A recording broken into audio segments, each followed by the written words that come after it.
जय हिंद साथियों, आप सभी का स्वागत है विजय पथ एकेडमी के इस डिजिटल प्लेटफॉर्म पर। आज से हम एक नया सेशन शुरू कर रहे हैं। छत्तीसगढ़ कांस्टेबल भर्ती की जो लिखित परीक्षा है वो आगामी 14 सितंबर को संभावित है और 14 सितंबर तक आज से हम छत्तीसगढ़ कांस्टेबल से संबंधित उनके सिलेबस में जितने भी टॉपिक्स और सब्जेक्ट्स दिए हुए हैं उन सारे विषयों से संबंधित एमसीक्यू सीरीज लेकर आ रहे हैं।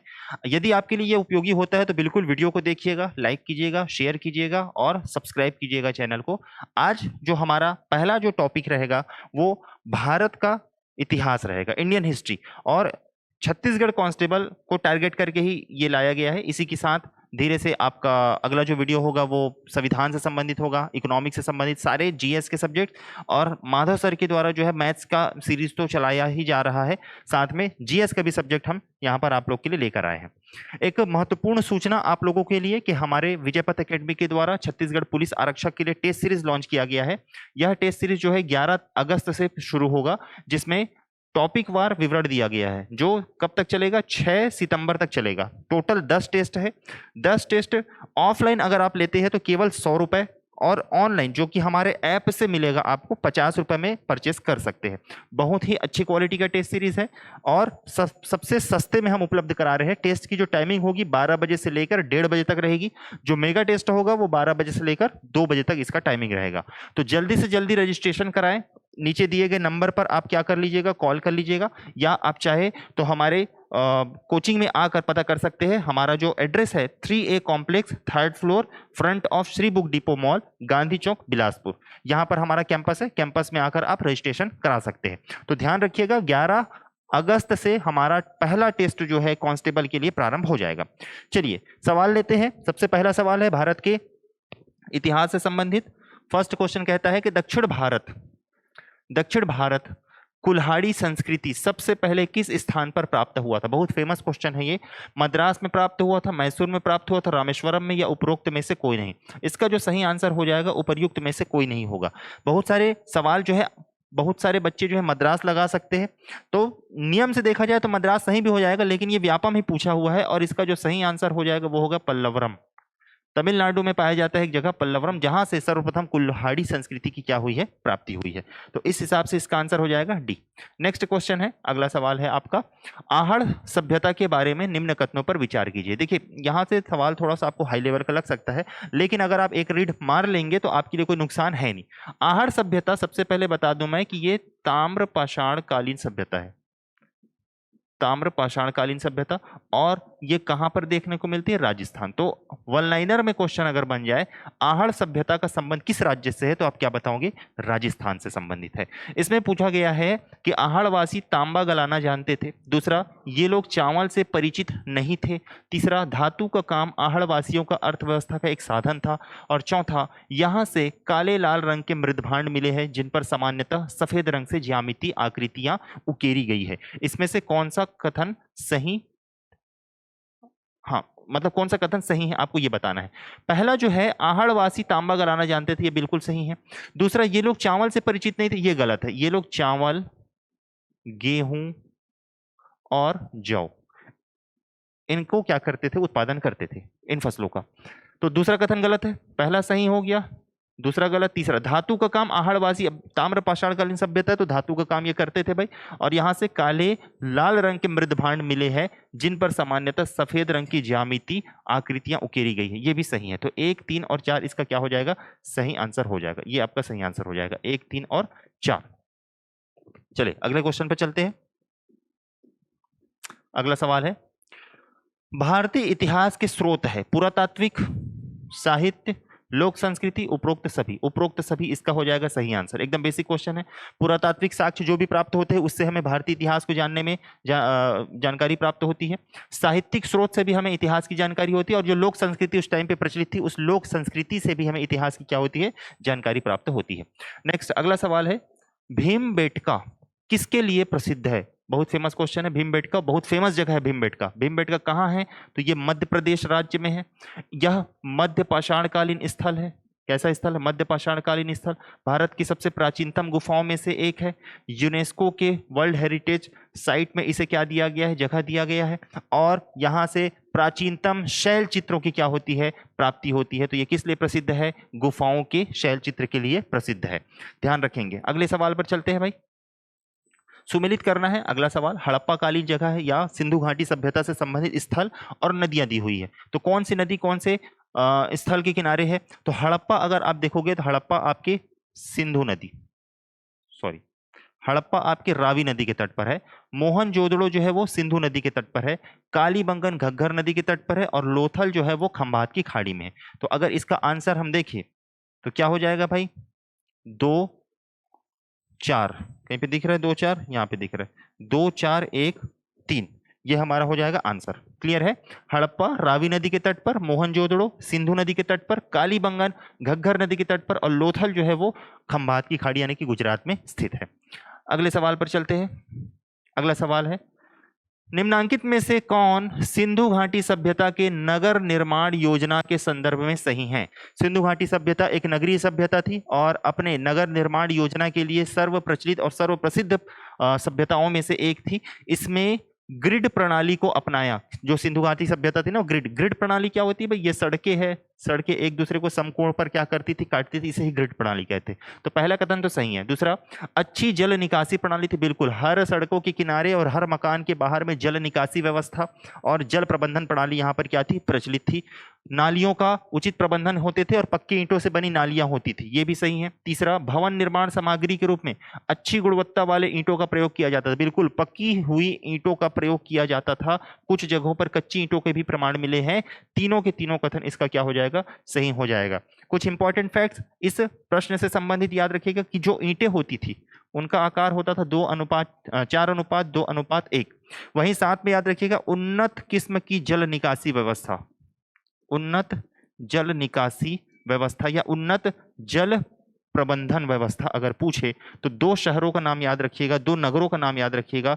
एक है आपका मोहनजोदड़ो, जहां से उन्नत जल प्रबंधन या जल निकासी की व्यवस्था थी, और एक है आपका धौलावीरा। एक कौन सा है? धौलावीरा। मोहनजोदड़ो आपके सिंध क्षेत्र पाकिस्तान में आएगा। धौलावीरा आपके कहाँ आ जाएगा भाई? गुजरात में आ जाएगा। और धौलावीरा आपके यूनेस्को के वर्ल्ड हेरिटेज साइट में क्या किया गया है? पिछले साल ही शामिल किया गया। तो कौन से क्रमांक का है ये? मेरे को कमेंट करके आप बताएंगे। चलिए अगले सवाल पे चलते हैं। अगला सवाल है, निम्नलिखित में से कौन ऋग्वेदिक देवताओं के वर्गीकरण में अंतरिक्ष के देवता से संबंधित है? तो ऋग्वेदिक देवताओं के वर्गीकरण में अंतरिक्ष के देवता से संबंधित कौन कौन है? अग्नि है, इंद्र है, सोम है, रुद्र। इनमें से कौन से है पूछे तो बताइएगा केवल के। आपका केवल और केवल क्या है? इंद्र जो है वो अंतरिक्ष से संबंधित क्या है? देवता के रूप में मान्यता प्राप्त है। ठीक है, चलिए अगले सवाल पर चलते हैं। अगला सवाल है, 6वीं शताब्दी ईसा पूर्व में निम्नांकित में से कौन सा नगर मगध महाजनपद की राजधानी थी? बहुत ही कॉमन क्वेश्चन है ये। राजगिरी थी, वैशाली थी, पाटलिपुत्र थी या चंपा थी? इनमें से कौन सा मगध साम्राज्य की राजधानी थी? तो इसका आंसर हो जाएगा राजगिरी। देखिएगा, जब मगध साम्राज्य का क्या होता है? उदय होता है मगध साम्राज्य, तो उसमें सबसे पहले शासन करने वाला जो वंश था वो था हर्यक वंश। हर्यक वंश का जो शासक था बिंबिसार, ये इसका संस्थापक था बिंबिसार। इसने जो है गिरिब्रज को अपनी राजधानी बना दी थी। जो आपका राजगिरी जो दिख रहा है ना यहाँ पे, राजगिरी, इसी का प्राचीन नाम है गिरिब्रज। बिंबिसार का पुत्र आता है अजात शत्रु। कौन आता है? अजात शत्रु। इसने गिरिब्रज के स्थान पर राजगिरी को अपनी क्या बना दी? राजधानी बना दी। और एक आते हैं कौन? उदाइन। कौन आते हैं? उदाइन। उदाइन ने पाटलिपुत्र को अपनी राजधानी बनाई और सबसे लंबे समय तक पाटलिपुत्र जो है मगध साम्राज्य की राजधानी बनी रही। बाद में मौर्य वंश आता है, उस समय में भी ये पाटलिपुत्र ही राजधानी थी, और गुप्त वंश आता है तब भी उनकी राजधानी जो थी वो पाटलिपुत्र ही थी। पाटलिपुत्र यानी कि बिहार, पटना वाला क्षेत्र। अगला सवाल, नीचे दिए गए कथन और कारण के लिए सही विकल्प का चयन कीजिए। कथन कारण से संबंधित सवाल पूछ रहा है अभिव्यापम, आप ध्यान दीजिएगा। कथन कहता है कि श्वेतांबर धर्म सूत्र में 12 अंग शामिल है, और कारण कहता है श्वेतांबर परंपरा के अनुसार इन अंगों का संकलन वल्लभी में आयोजित एक धर्म सभा में किया गया था। क्या है सवाल, मैं समझा देता हूं। जैन धर्म के 2 प्रमुख संप्रदाय है, एक है दिगंबर और एक है श्वेतांबर। जो प्रथम जैन संगीति जैन संगीति के बारे में जान लो कि जो जैन संगीति है वो 2 बार हुई है। कितनी हुई है? 2। पहली हुई है 322 ईसा पूर्व के आसपास, लगभग तीसरी सदी ले लो इसको, तीसरी सदी ईसा पूर्व। इस टाइम पे कौन थे? चंद्रगुप्त मौर्य क्या थे? शासक थे। और दूसरी हुई है लगभग 522 के ईस्वी के आसपास, इस टाइम पे हुई है। और ये हुई थी कहाँ? वल्लभी में। पहला हुआ था पाटलिपुत्र में, दूसरा कहाँ हुआ था? वल्लभी गुजरात में हुआ था। जो पहला हुआ था इसी टाइम पे जैन धर्म में क्या हुआ भाई? दरार पड़ गई और 2 संप्रदायों में विभक्त हो गया। एक संप्रदाय कहलाया श्वेतांबर और एक कहलाया दिगंबर। जो श्वेतांबर संप्रदाय थे उनका जो धर्म सूत्र है वो 12 अंग शामिल है। 12 अंगों का क्या किया गया? अंगों में संकलन किया गया था। जो जैन धर्म से संबंधित साहित्य है और जो नियम कानून है उनको कहां पे? पाटलिपुत्र में जो हुआ था, यानी कि जो प्रथम जैन संगीति हुई थी ना, उसी में इसका संकलन किया गया था और 12 अंग में क्या किया गया था? संकलन। तो पहला कथन तो सही।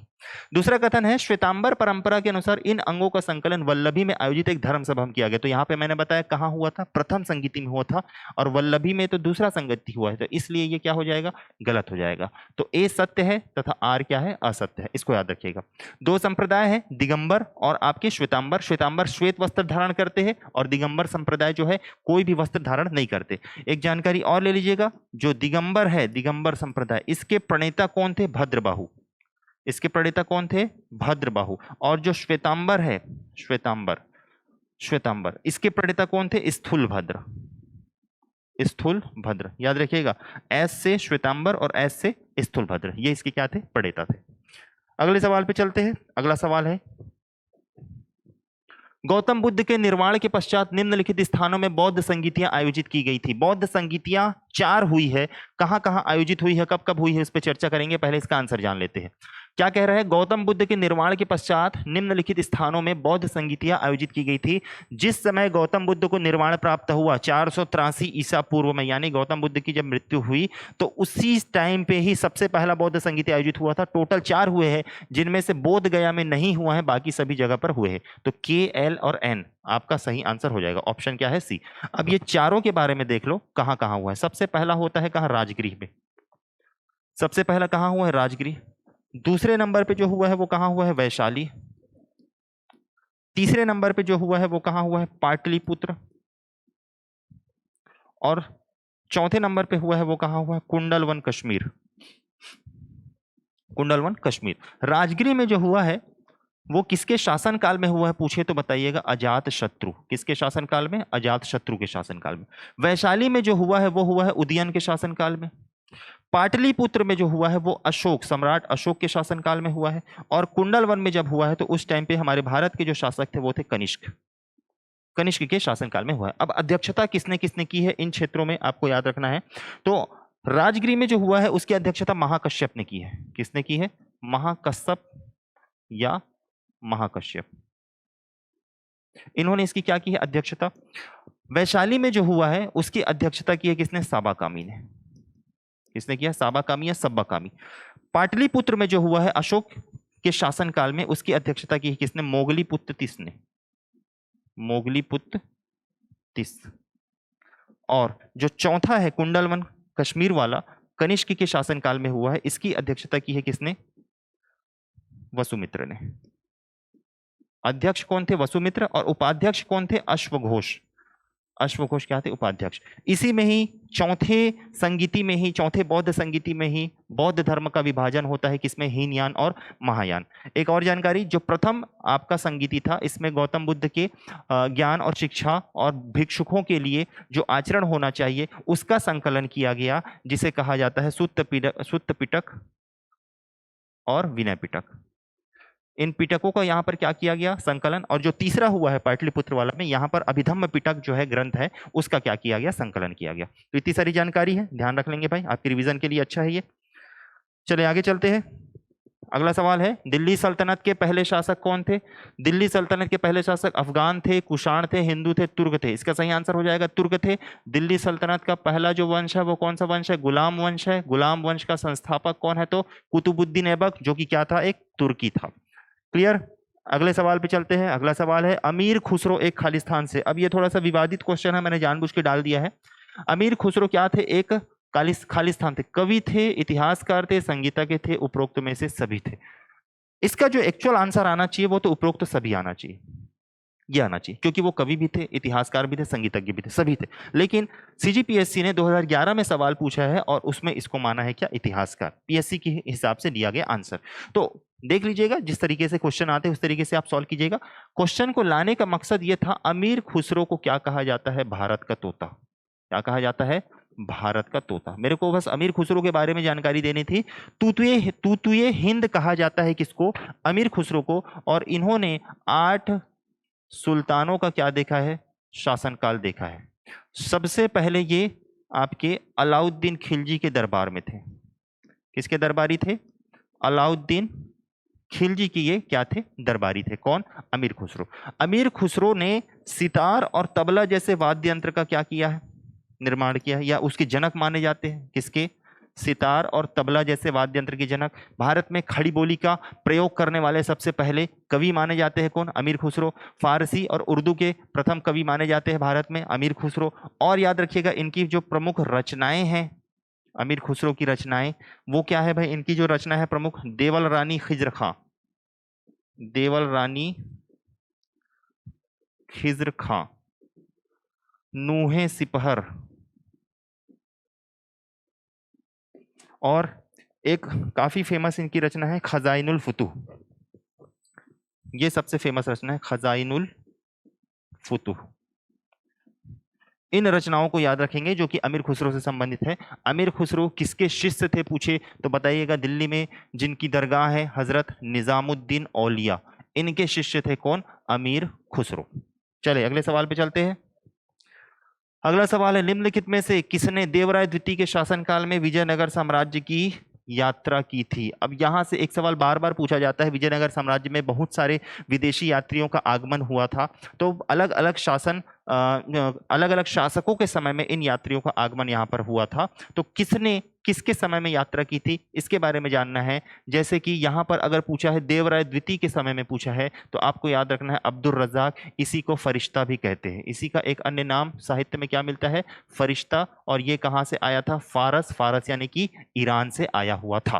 क्लियर है। इसके साथ और जो आए हैं उसको याद रखिएगा, निकोलो कांटी, मैं यहाँ पे लिख देता हूँ निकोलो कांटी, पूरा नाम नहीं लिख रहा हूँ, समझ जाइएगा। निकोलो कांटी ये आया था देवराय प्रथम के काल में। किसके काल में आया था, देवराय प्रथम के काल में निकोलो कांटी आया था। अब्दुल रज़ाक देवराय द्वितीय के काल में आया था। और डोमिंगो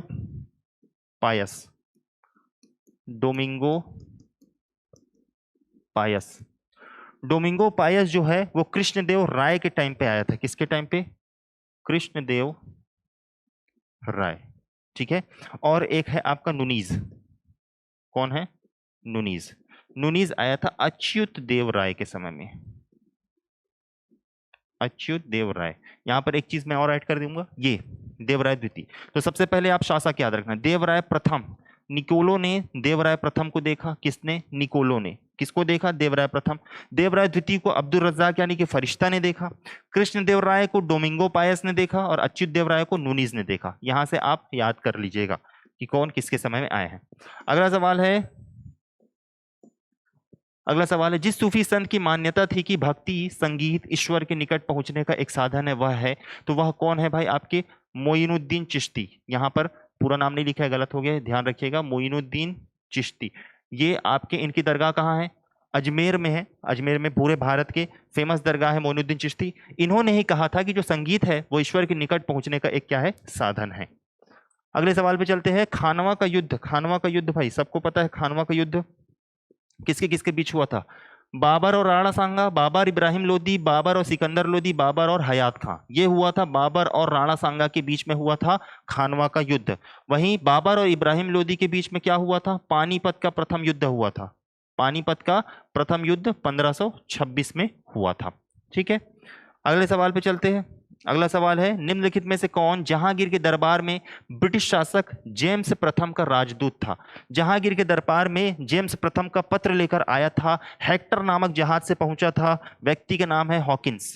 क्या नाम है, विलियम हॉकिंस, यही आया था पत्र लेकर। और फिर जहांगीर, एक्चुअल में ये अकबर के नाम का पत्र लेकर आया था, लेकिन जहांगीर से उस टाइम पे अकबर की मृत्यु हो चुकी थी, तो जहांगीर गद्दी पर था, तो जहांगीर से इसने क्या किया, बात किया, और जहांगीर से इसने तुर्की भाषा में बात किया। तो जहांगीर काफी प्रभावित हुआ था, जिसके वजह से ब्रिटिशों को भारत में कोठी डालने की या फैक्ट्री डालने की क्या मिली, अनुमति मिल गई। और 1608 में सबसे पहले सूरत में इनका क्या खुला, कारखाना, जिसकी अनुमति किसने दिया था, जहांगीर ने दिया था।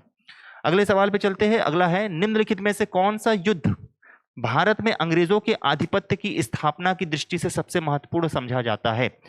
बक्सर, प्लासी, श्रीरंगपट्टनम, वांडीवॉश। कौन सा युद्ध जो है इंपॉर्टेंट? तो सबसे ज्यादा इंपॉर्टेंट है बक्सर। दो युद्ध हुए हैं, एक प्लासी युद्ध हुआ है, दूसरा है बक्सर के युद्ध। बक्सर के युद्ध के बाद पूरी तरीके से बंगाल पर अंग्रेजों का अधिकार स्थापित हो चुका था, जो कि भारत के शेष क्षेत्रों में अधिकार स्थापित करने के लिए सबसे महत्वपूर्ण युद्ध माना जाता है। प्लासी के युद्ध में अंग्रेजों का भारत पर आधिपत्य का नींव डाला गया, जबकि बक्सर के युद्ध के बाद से यह नींव जो है दीवारों के रूप में खड़ी हो गई। नेक्स्ट है, अंबुर के युद्ध के संदर्भ में क्या सही नहीं है? अंबुर का युद्ध, अब यहां पर एक नया टाइप का युद्ध दिख रहा होगा, अंबुर का युद्ध, तो ये नया नहीं है भाई, पुराना है, व्यापम ही सवाल बनाया हुआ है। अंबुर का युद्ध जो है ना, वो कर्नाटक युद्ध के दूसरे कर्नाटक युद्ध के में शामिल युद्ध है, अंबुर का युद्ध। अब इसमें क्या सही नहीं है, देखिए, सबसे पहला, यह लड़ाई 1752 में लड़ी गई है, ये गलत है, 1752 नहीं है, 1749 में लड़ी गई है। इस युद्ध में मुजफ्फर जंग, चंदा साहिब और फ्रांसीसी सेना ने मिलकर अनवरुद्दीन का मुकाबला किया, ये बिल्कुल सही है। और तीसरा है, इस युद्ध में अनवरुद्दीन की सेना को हार का सामना करना पड़ा, ये भी बिल्कुल सही है। तो इसका जो आंसर हो जाएगा क्यू आर सही है। तो क्या सही नहीं है पूछा है, तो केवल पी जो है आपका क्या हो जाएगा, आंसर हो जाएगा, केवल पी जो है वो सही नहीं है। यहां पर ध्यान रखिएगा कि जो अंबुर का युद्ध है वो किसका भाग है, कर्नाटक युद्ध का भाग है। कर्नाटक युद्ध आंग्ल फ्रांसीसी युद्ध के नाम से जाना जाता है, किसके नाम से, आंग्ल फ्रांसीसी युद्ध, यानी कि ब्रिटिश और फ्रांसीसी इन दोनों के मध्य यह युद्ध लड़ा गया। 3 कर्नाटक युद्ध हुए हैं। सबसे पहला जो कर्नाटक का युद्ध हुआ है वो हुआ है आपका 1746 से 48 तक। दूसरा जो कर्नाटक का युद्ध हुआ है 1749 से लेकर 54 तक। और तीसरा जो कर्नाटक का युद्ध हुआ है 1757 से 69 तक। इस तरीके से जो है कर्नाटक का युद्ध क्या है, 3 हुए हैं। 3 में से जो दूसरा कर्नाटक का युद्ध है इसी में शामिल है आपका अंबुर का युद्ध। अगला सवाल है, अमृतसर की संधि, अमृतसर की संधि में कौन सा कथन सही नहीं है? पढ़िए सवाल को और बताइए अमृतसर की संधि में कौन सा कथन सही नहीं है। जैसे, यह संधि अंग्रेजों और महाराजा रणजीत सिंह के बीच हुई है, बिल्कुल सही है ये।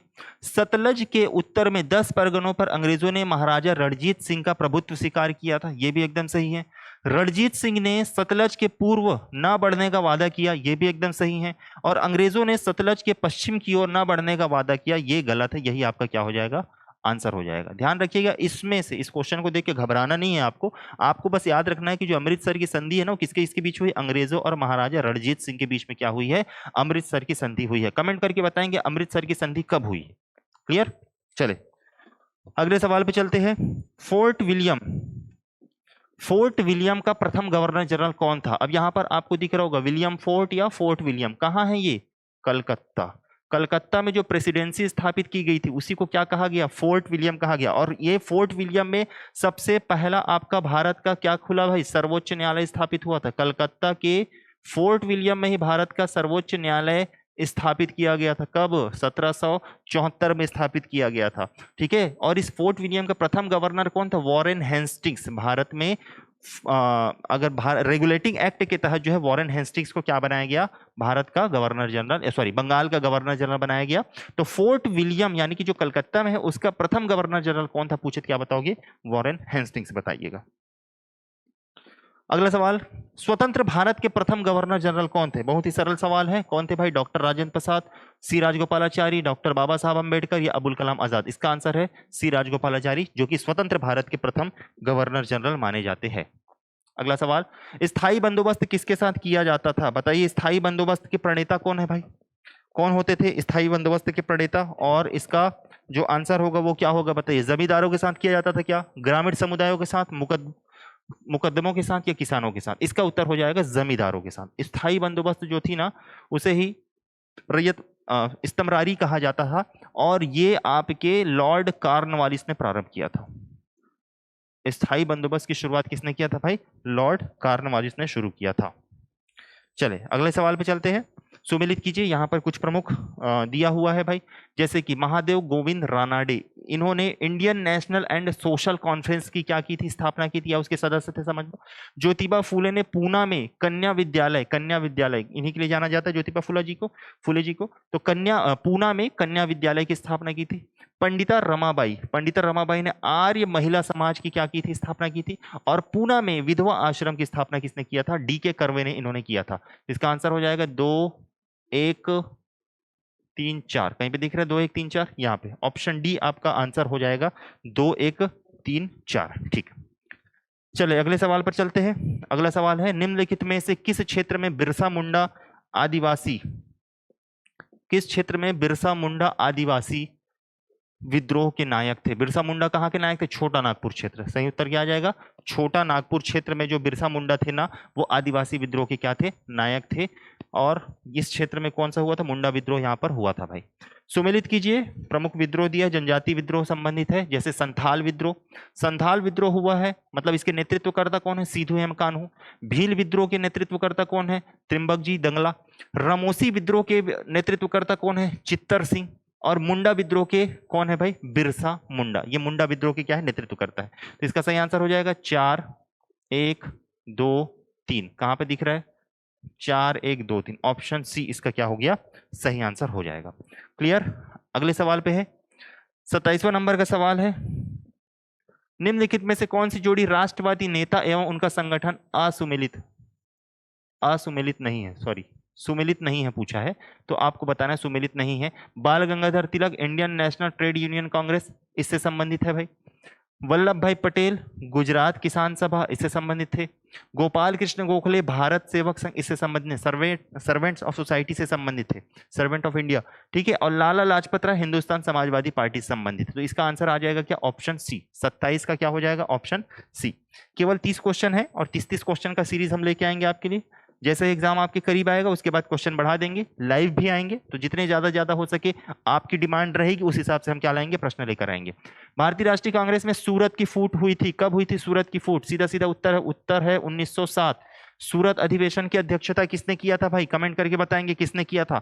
साथ में बताएंगे सूरत की फूट में क्या हुआ था? कांग्रेस 2 गुटों में विभाजित हो गया था, नरम दल और गरम दल। फूट का कारण क्या था? फूट का कारण था अध्यक्ष पद को लेकर विवाद होना। तो कहीं से भी अगर सवाल आएगा तो आप बना लीजिएगा। नेक्स्ट, 1905 में बंगाल विभाजन के फलस्वरूप निम्नलिखित में से कौन सा आंदोलन प्रारंभ किया गया? 1905 में जब बंगाल विभाजन हुआ था तो उस टाइम पे हमने स्वदेशी आंदोलन प्रारंभ किया। 1906 में हमने स्वदेशी आंदोलन चलाया था, ध्यान रखिएगा। कहां चला था? बंगाल से प्रारंभ हुआ था, धीरे धीरे आधे भारत में यह फैल गया था। 30वां और हमारा अंतिम सवाल है, भारत के विभाजन के बाल्कन प्लान किसकी मस्तिष्क की उपज थी? बाल्कन प्लान किसे कहते हैं? माउंटबेटन योजना को ही क्या कहा जाता है? बाल्कन प्लान कहा जाता है। आंसर हो जाएगा ऑप्शन सी, लॉर्ड माउंटबेटन। इन्हीं की उपज थी बाल्कन प्लान, ठीक है। चलिए आज का एमसीक्यू होता है समाप्त। इसी के साथ आप हमारे चैनल को सब्सक्राइब कीजिएगा। हमारे ऑफलाइन क्लासेस के लिए आप हमारे एड्रेस पे आइएगा, 3A कॉम्प्लेक्स, विजयपथ एकेडमी, ठीक है, गांधी चौक में है, और इस नंबर पर कांटेक्ट कर लीजिएगा। साथ में जो भी जानकारी लगती है नंबर पे कॉल करके, किसी सवाल पे दिक्कत होता है तो नंबर पे मैसेज करके आप सवाल से संबंधित जानकारी प्राप्त कर सकते हैं।